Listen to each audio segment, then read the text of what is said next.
everybody, to another episode of Drummers Paradise Podcast. T, we got an episode today. This is going to be a really good one, Adam. Yeah, We're very lucky and honored to have the next guest come through here. Yes. Let's everybody welcome Guillaume Fortin. Welcome, my friend. Thank you so much, guys, for having me. I mean, we've talked about it for a while now, since 8 months. I think It's been a while. Yeah, absolutely. So, and we've seen each other at the airport. I was just going to say, it was lucky enough that you guys crossed path at the airport. Exactly. When he was heading to Europe. So I pestered you and I said, you were talking to me about a podcast, and I was like, super, you have to get me on. No. Please. Yeah, right. So no, I'm super happy to be here and honored too as well. You have a great setup. And you've got a great setup of guests, and you guys are doing a great job of putting drummers' names out there too as well. So thanks for that. Thanks, man. It means a lot. Thank you for coming all the way down the 401 there. That was an adventure, all right. All the way from Quebec. Yeah. That was a fight. But I'm a slow driver, so I'm not getting into fights with people and in the safe space of my car. Mm-hmm. Not that much now, but no, that was a cool ride. Was it? Yeah. It's just as we said, not the most scenic, but with beat, and I stopped at Denny's, had a chili burger. Can't ask for more right now. No, I can't ask for more. We'll make sure you're taken care of before you leave. Yeah, we'll get you something good in your stomach. Yes. Yes, please. I love bacon. If that's perfect. Yeah, I got the best place we can go to then. Yes. You are set, my friend. Awesome. So thanks again. Yeah, thanks. Hey, no problem. And we're going to jump to a clip of you crushing on the kit right now and be right back, okay? Okay, cool. Perfect. Yes.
That was killer. That was killer. Great playing, eh? Your consistency and the speed and everything is just unlocked. Yeah, it's just so honed in. So I mean, it's been a while now, and I'm 44, so I've been playing drums since I don't quite remember exactly, but I would guess 8 or 7 or something like so. But I don't see myself as a punk drummer. Mm-hmm. I always seen myself as drum passionate. And that translates to punk rock too as well. So, I mean, I'm always like super into making the style or the genre I'm trying to play sound the best I can do it. sometimes it works, sometimes it doesn't. But in the case of punk rock, sometimes it works. So I'm quite happy. Yeah, I'll take it. Thanks for these kind words. It's quite nice. Yes. Yeah, no problem. So you were 8 years old when you got into it. Were you in drum lessons? Did you educate yourself? Or were you self-taught? I'm self-taught actually. I had a few mentors back in my youth. I can remember Michel Garon back in Matane.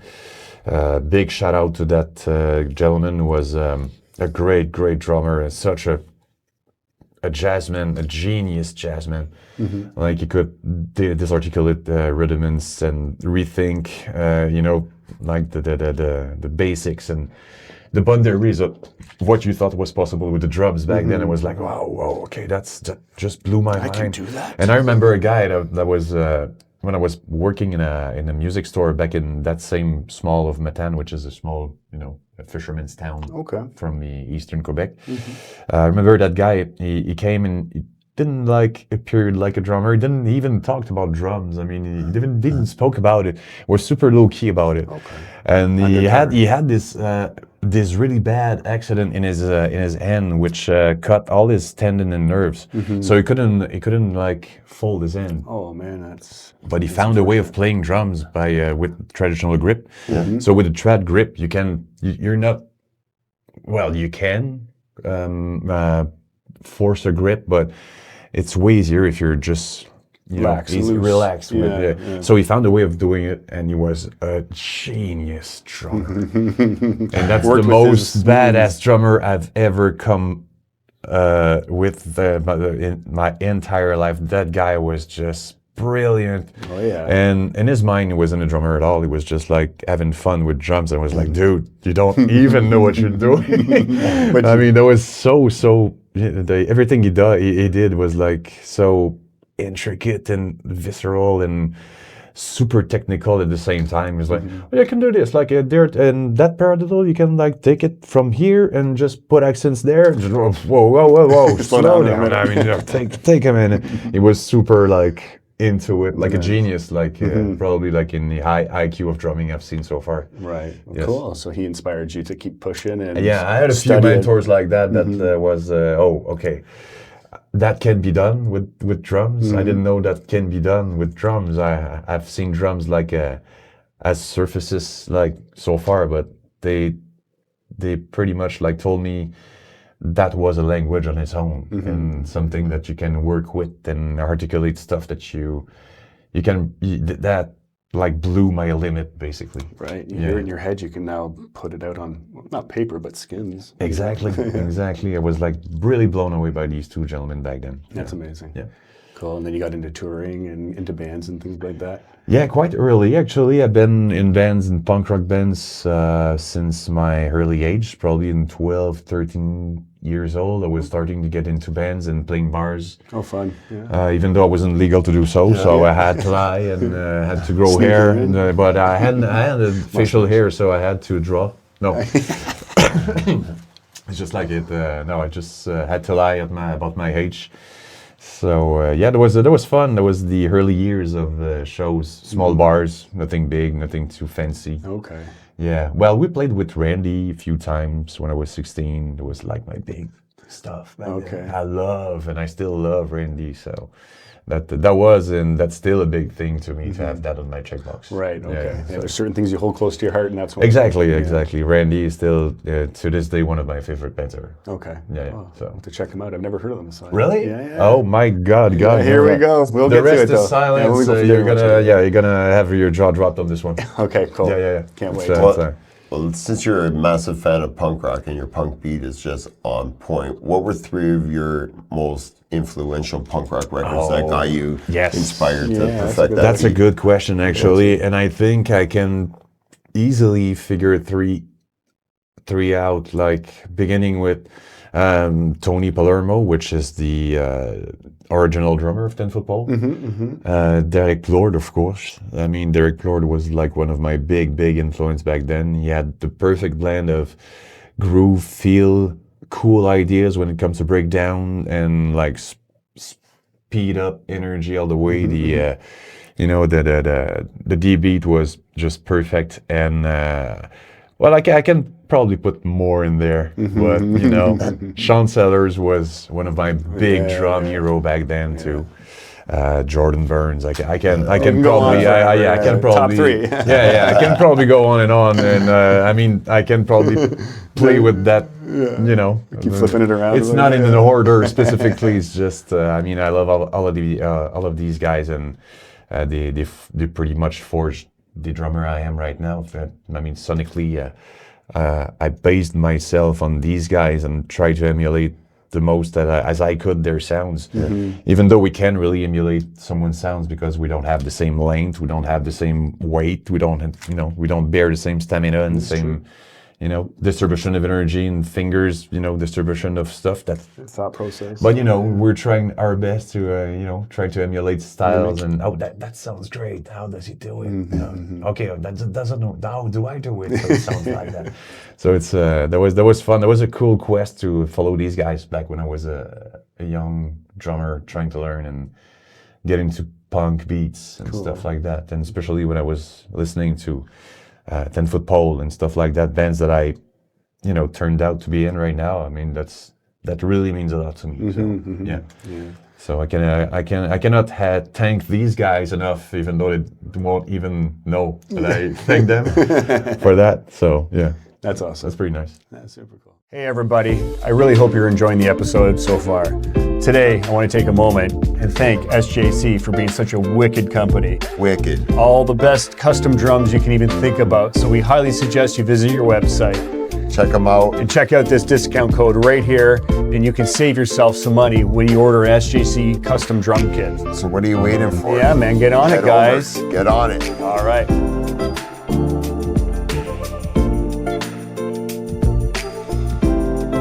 Take care. Keep grooving. Have fun. Super cool. Yeah. So what kind of kit do you play? Give us a rundown of what you got right now. Well, I got a beater kit because I don't really have a high-end kit. I'm renting when I'm going on tour. Yeah, it makes sense. Right? So, but I got a small kit that I handpick. I cherry-picked my parts on the marketplace. Oh, nice. Okay, so that's a marketplace Frankenstein kit, but it's a hyperdrive bass drum, 22 by 20. Hyperdrive floor tom 14 by 14 again, 14 by 14, yes, sorry. And Sonor Ascent 8-inch tom. I love like small toms. Small toms. Yeah, I like the high pitch. I like the span of each and every one of right. So you have this really difference between them. Yes. Yeah, you have this really defined difference between all the surfaces, and it makes for your beat really cleaner and crispier. I feel it's more crispier. I don't think it's the truth. I don't speak for everyone else, but I speak for myself. What I hear when I play, I love when it's more defined and more, you know, what kind of cymbals you got? Yeah, sorry? What kind of cymbals are you playing?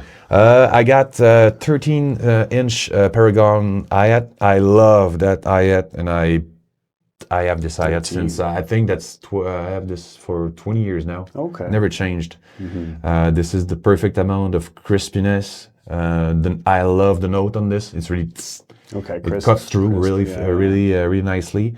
It can be a little bit too steady in the meaning of the pulse of it. But if you're working with it in a nice way, I think it gives something really crisp and really cool. And when it's really close tight, this is the best sounding I had ever. Crisp, this is just so precise and clean and thin, and it's crystalline. For my crash, I have a 19-inch explosion crash. Okay. And for my ride, because I mean that's self-explanatory, right? Explosion crash, or you know, just the standard of the industry. That's not too pricey. It goes everywhere. You can play with it, and just goes with the music. Strong and versatile. Yeah, exactly, and just really cuts through, powerful and clean. And even though it's 18 inch, it's just like there's a good wah. And you know the cleanness of the note, it's not like too dark or too dry. It's really crystalline again. And for the ride, it's my favorite cymbal ever. It's the Omni Crash 22-inch from Jojo Mayer. I think this cymbal is just a brilliant piece of metal. Just rings all the right ways, eh? I mean, Gives you all the you feels. have everything you need on a cymbal like this. It's everything you need. You have a clear bell if you're like hitting it at the right spot. You have a good layering, paper thin layering just by the border and the bow of it. So you can really swish it, but be careful with your swishing because it can blow apart really easily. Be careful of the airplanes because this one is really like sensitive about the temperatures. Oh God! I mean, really be careful about this one. Yeah. Just that really paper thin layering by the bow is really like giving this weakness, but at the same time it just like it resounds so well. It's just like it translates the vibration. It just slips off of it so nicely, right? Yeah, and you've got this hammering, centering, which it's a just a perfect ride sound, just a perfect hollow ride sound. Okay. So you have a clean bell, you got a ride sound that's pretty nice, and you got a jazzy ride if you want to jazz it on the bow, and you got a pretty good like crash sound out of it, which is a bit dry, and I love it. So it's kind of a good blend for it. Nice. And I'll give you an example a little bit later on. I think it's a great example there. So I think it's fun that I can bring a kit and show it to you guys. Yeah, it's gonna be good. I love that. I love these babies. So you guys are gonna want to stick around for that. Quite happy. Yes, I'm quite happy about that. Thank you guys. What about your snare drum? What kind of snares do you play? Get into some are you collecting old school snare drums? Actually, I brought two snares today. So I brought my old school, my favorite baby, which is a heavy feather from Ebenor. It's made of one-piece aluminum. Okay. So it's pretty nice, but it's tuned in a way which is pretty rock and versatile. So you can play punk rock with it, but no, there's no but. No, you can. And you can play punk rock with it. There's a tuning that I love, which can go anywhere. So you have a snappy sound of it, but you have this really profound sound of it, like an FT kind of way.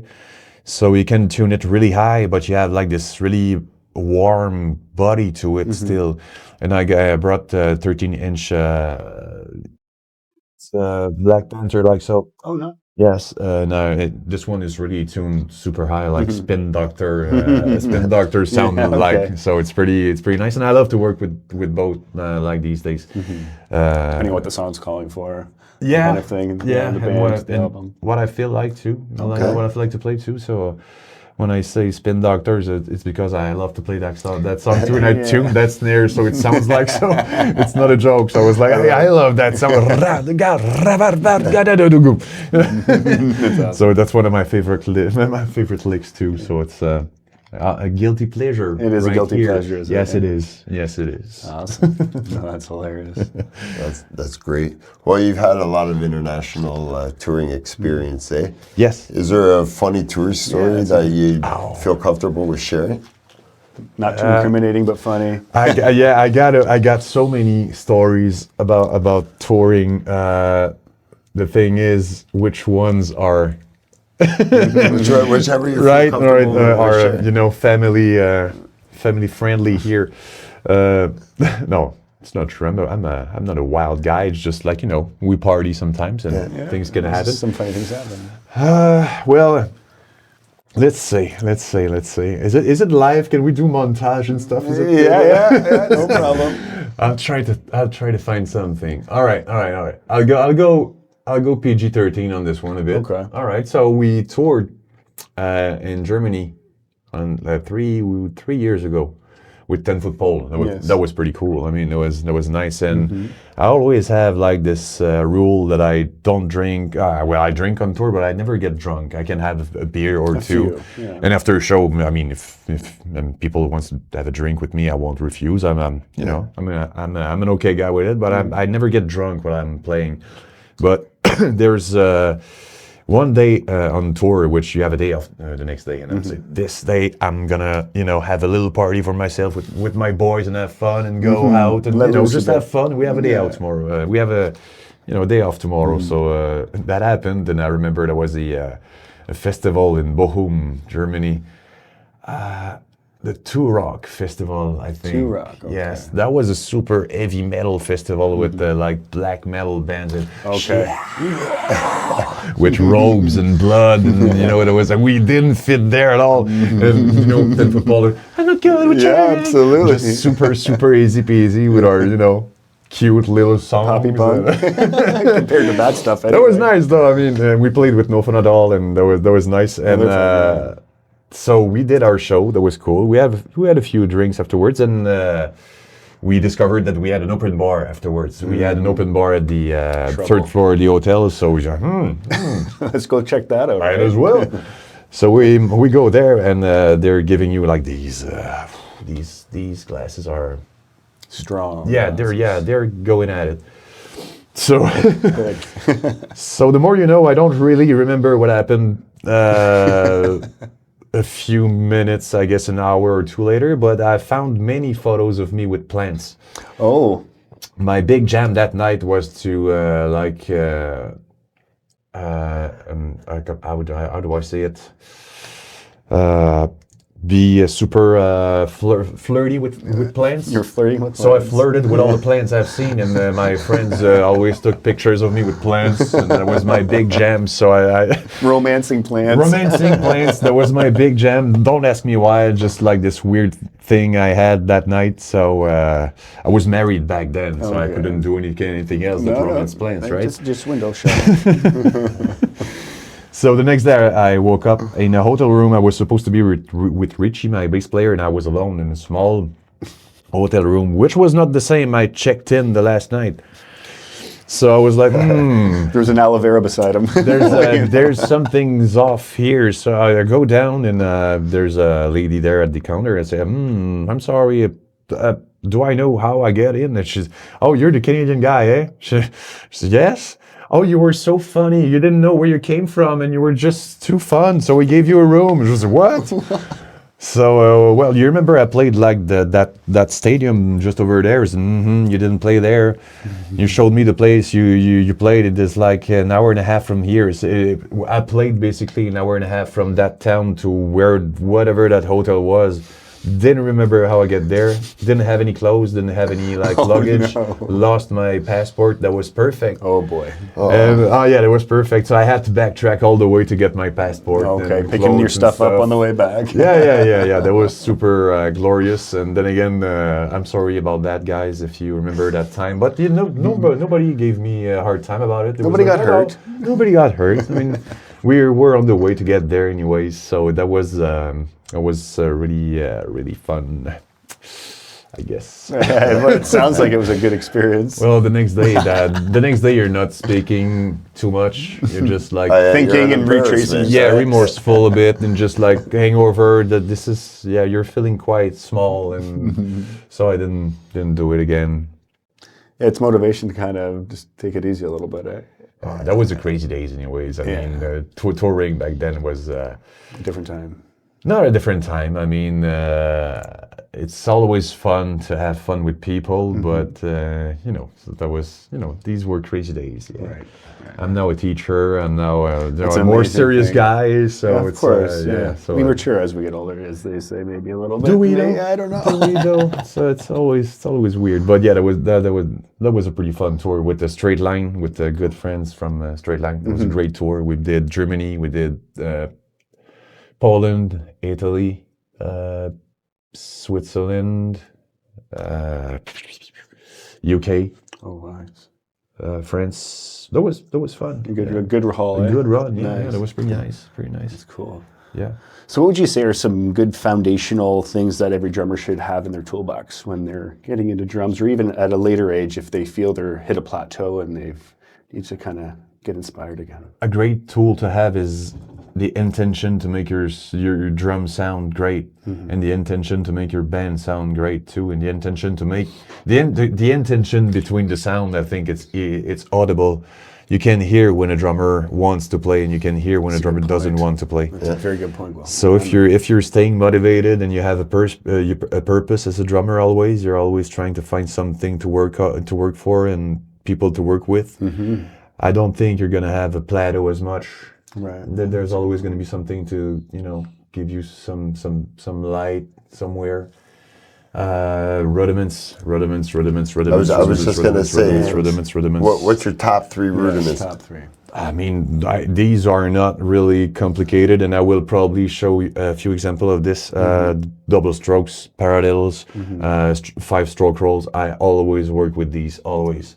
These are the 3 tools I always work with when I'm playing drums.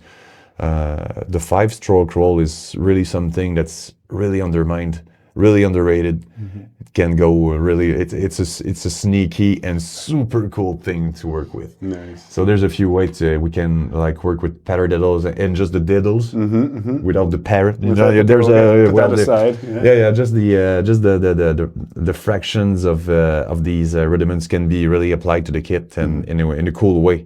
So if you're grooving, you can have like that cool lick, and it's just basically just a paradiddle. You just like put accents somewhere else, and it just becomes something really cool. So it's rudiments and doubles, paradiddles, 5-stroke rolls, 7-stroke rolls too as well. But then again, if you know your 5, you know your 7, you can push it as much as you want. But these are basically, I guess, the 3 facta that every drummer should at least have in their toolbox. Right. At least, I guess. Yeah, in my humble opinion about it. But that's good. Yeah. Speaking of that, we should get down. Yeah, we should get this kit set up and maybe get behind and have some fun on some drums. Yes, please. All right, please. Let's do this. We'll be right back. Hi guys. Well, as we spoke, I'm here to tell you about a few tricks. Not really some flashy stuff. I'm not there really to do some flashy stuff, but just to talk about a few concepts that I think are really cool to think about when it comes to applying sounds and applying physics to the drum kit. So as I said, I mentioned that the finger technique is pretty important when it comes to the transmission of vibration in our drum kits. So we can do that pretty simple example with a firm grip on our with our hands around our sticks and just hit them like that, like so. It produces a certain sound, of course. Oops, that's my phone dropping. I'm not minding about it. And here's the example if we're just applying a small amount of pressure around the stick. So there's a drastic difference in sound and retention of vibration, and that applies too to the kit and cymbals and snares and everything you're playing. That translates even to your forearm and the effects it's going to have on your stamina and how can I say it? Injury tendency. I mean, you can injure yourself if you're too stiff around your sticks and you're not letting loose and letting the sticks plowing forward the sound you need. So if you're playing like that, it's pretty hard to have a good sound, but it's pretty more it's way more easier and comfortable for the body if you're just like loose. So what I would suggest, and I don't have the truth about anything, especially drums, and I'm trying to be better every day, but what I can suggest to you guys is just have these 3 fingers that would hold your sticks, and these 2 ones will be just there for a sensor purpose, just to guide them, just to make sure that you're on the good trajectory and you have a good bounce on it.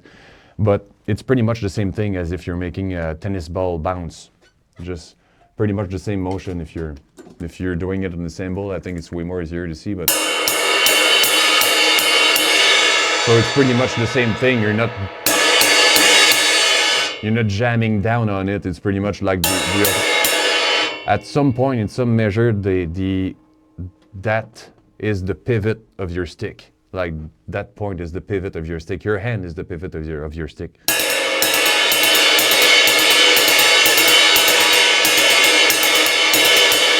So in that way, you can like accept free bounces and work with rudiments.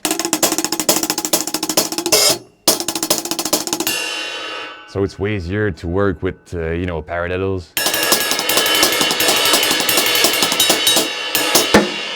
So you have really like to get let loose of your stick a little bit, if I can say it like almost as if you want to throw it down. So it's a weird thing to say, but don't throw your stick down.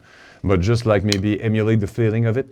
So you're gonna have like a better feeling in your forearm. You're gonna have a better sensation of what you're doing, and at some point when you're getting really comfortable with it, you can adjust at the millisecond something you sense is going off. So if you're like hitting down, you're just like, oh, I think I'm off. You can, work your way with, the finger censoring thingy that you're operating with right now. It seems to be a little metaphysical, but it's not. It's just like something that belongs to, muscle memory and stuff.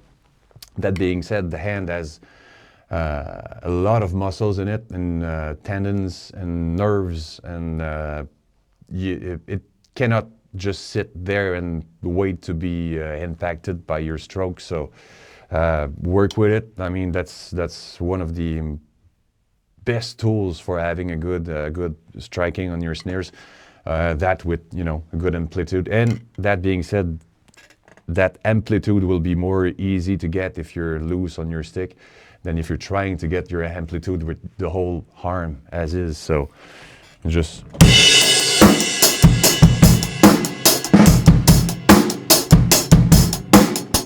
And if we apply it to punk beat, I think the core is throwing me off a bit. Punk beat, it's pretty much the same thing, and the swivel will be the same, so.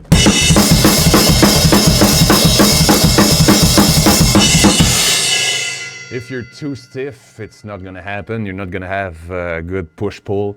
So the push and pull is really important in punk rock beat. You can skip a few stroke, the NoFX, the whole school NoFX punk beat was pretty interesting in that effect. It was played like so.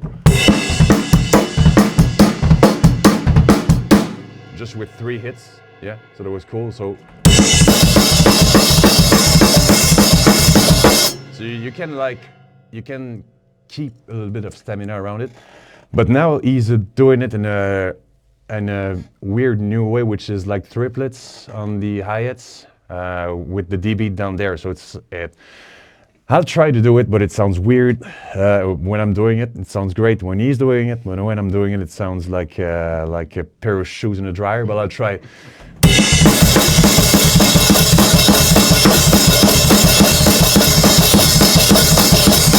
So it's pretty weird, but I mean, at the same time, you skip many hits in one bar. So it makes a lot of sense to work with these weird notions. So it's a triplet over a D beat on 2/4. So it's a cool beat. And I've seen Rodrigo from Saturday Surfer use it a few months ago, and I was like, oh, that's interesting. And he's singing at the same time. So I was like, whoa, something's crazy.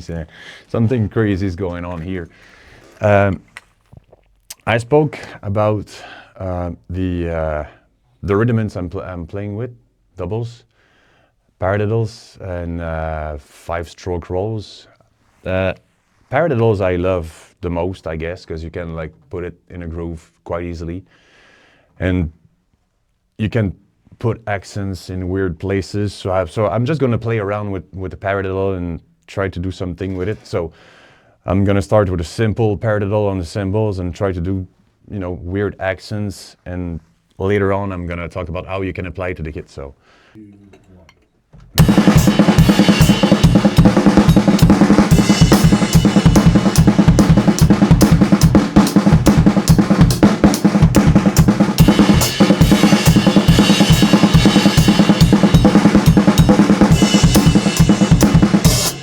So there's a lot of things you can do with paradiddles. So in the beat, you can.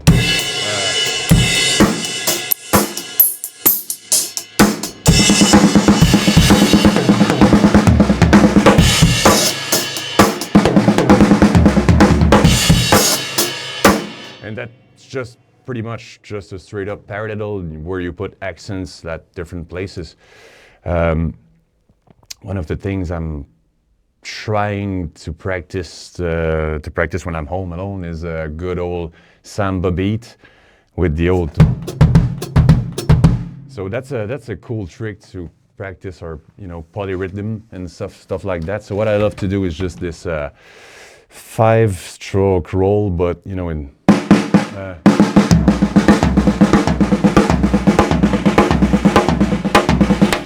this.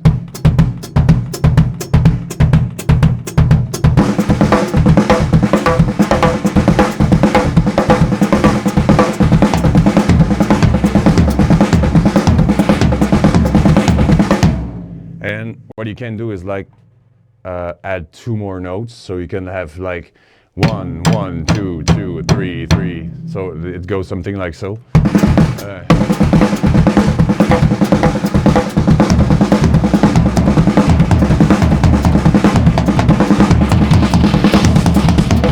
So you can play with this and like go crazy with your polyrhythmy and just go nuts with it. So I really love that. That's the thing I'm trying to work on the most when I'm alone, just trying to annoy my neighbors. So that's pretty much the tip I have. And what I'm working with today, I want to give a good shout out to it if I can. Ebenor Percussion, which is a company from Lac-Mégantic, Quebec. And there I have that beautiful Black Panther snare, which I call my Spin Doctor snare.